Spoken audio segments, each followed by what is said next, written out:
एक छोटे से गांव में एक गरीब किसान रहता था। उसके पास न तो जमीन थी और न ही कोई काम था। मुश्किल से अपने परिवार का पेट का भरण पोषण करता था।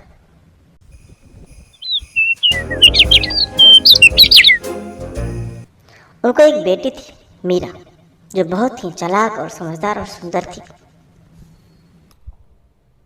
सुनो हरिया, तुम्हारे यहाँ मेरा अतिरिक्त कर्ज है।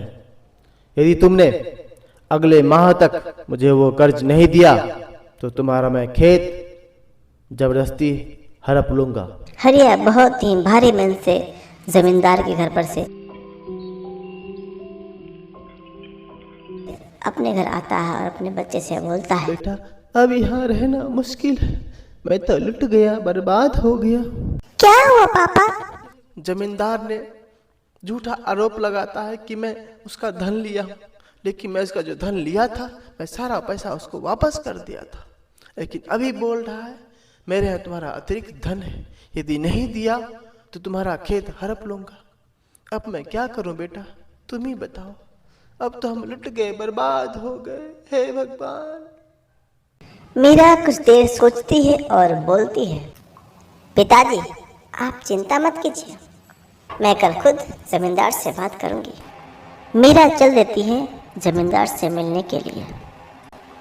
और जब मीरा जमींदार के घर पहुंची तो जमींदार के जितने भी उसके सेवक बैठे हुए थे वो मीरा को देखते ही रह गया। इतनी सुंदर और स्वभाव से इतनी कोमल ये लड़की कौन यहाँ पर आ गई है? मीरा जमींदार से बोलती है, जमींदार जी नमस्ते। जमींदार जी चलिए एक बात पर फैसला करते हैं। आप एक थैली में एक सफ़ेद कंकड़ और एक काला कंकड़ लीजिए। मैं उसमें से सफ़ेद कंकड़ उठाऊंगी तो कर्ज माफ़ कर दीजिएगा, अगर काला कंकड़ निकला तो ज़मीन आपकी। जमींदार मीरा की बुद्धि देखकर हंसा, लेकिन उसने धोखा देने की सोची। उसने दोनों कंकड़ काला ही डाल दिया, चाहे जो भी निकले जमीन उसकी हो जाए। मीरा ने जमींदार की ये चालाकी देख ली पर कुछ बोली नहीं। मीरा मुस्कुराती है और बोलती है, ठीक है जमींदार जी, मैं एक कंकड़ उठाती हूँ। मीरा ने बहुत ही चालाकी से एक कंकड़ उठाया। मीरा को तो मालूम था उसमें दोनों काला ही कंकड़ है, ताकि इसमें से जो बचे वो हम बोल सके कि जो मैंने उठाया था वो उजला होगा और जो उसमें है वो काला है। और मीरा ने उस पत्थर को बड़ी चालाकी से गिरा दिया।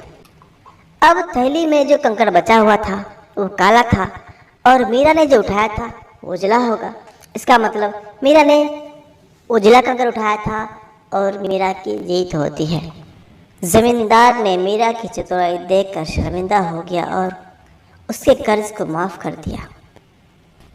और मीरा की चतुराई देखकर जमींदार मीरा पे बहुत खुश होता है और उसने अपने बड़े लड़के से मीरा का शादी करवा देता है। और इस तरह से खुशी खुशी जमींदार और मीरा दोनों ही रहने लगता। उसके पिताजी बहुत खुश हुए और बहुत आशीष दिया। इस तरह से कहानी समाप्त होती है। थैंक यू, धन्यवाद। आप लोग यदि पहली बार आया है तो लाइक, सब्सक्राइब और कमेंट ज़रूर कीजिए। Thank you.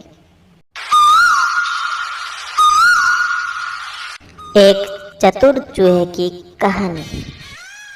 एक समय की बात है, एक बड़े से घर में बहुत सारे चूहे रहते थे। घर का मालिक रोज परेशान रहता था क्योंकि चूहे उसका अनाज, कपड़े एंड वीआईपी जो भी इसमें सामान रहता था वो काट देता था। एक दिन उसने सोचा, अब बहुत हो गया, मैं सारे चूहे को ठिकाना लगाता हूँ।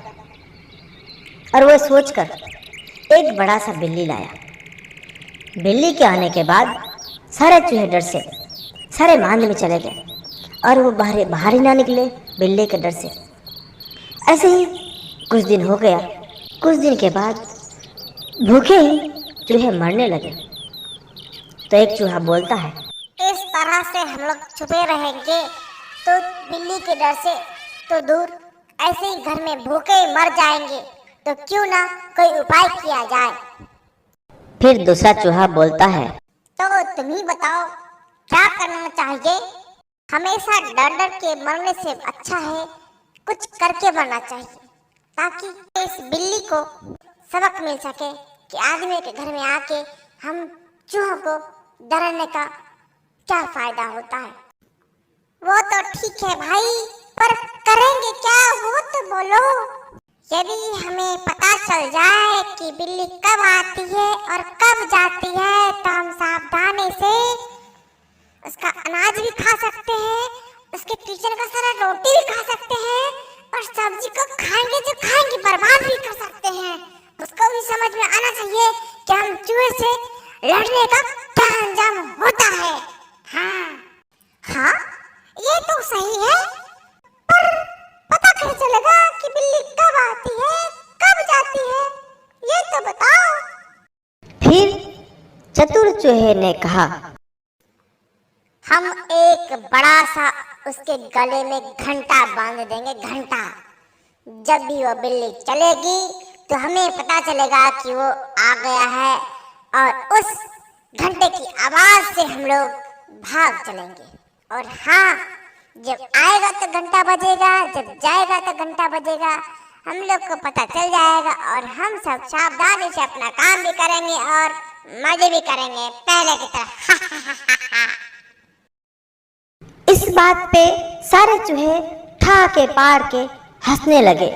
सारे चूहे हंसते हंसते फिर शांत हो गए। तभी एक दूसरा चूहा बोलता है, पर उसके गले में घंटा बांधेगा कौन, ये तो बताओ।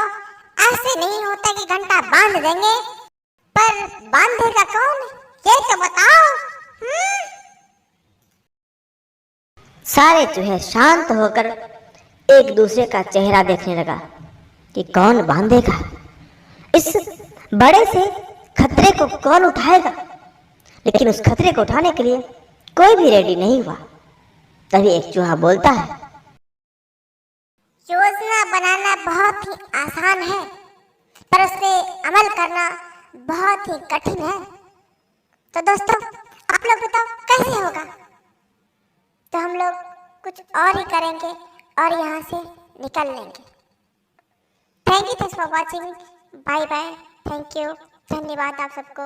आप लोगों ने मेरा सारा वीडियो देखा उसके लिए, और पहली बार आए हैं तो प्लीज सब्सक्राइब तो कर ही दीजिए। हाँ प्लीज सब्सक्राइब कर दीजिए। Thank you, bye bye.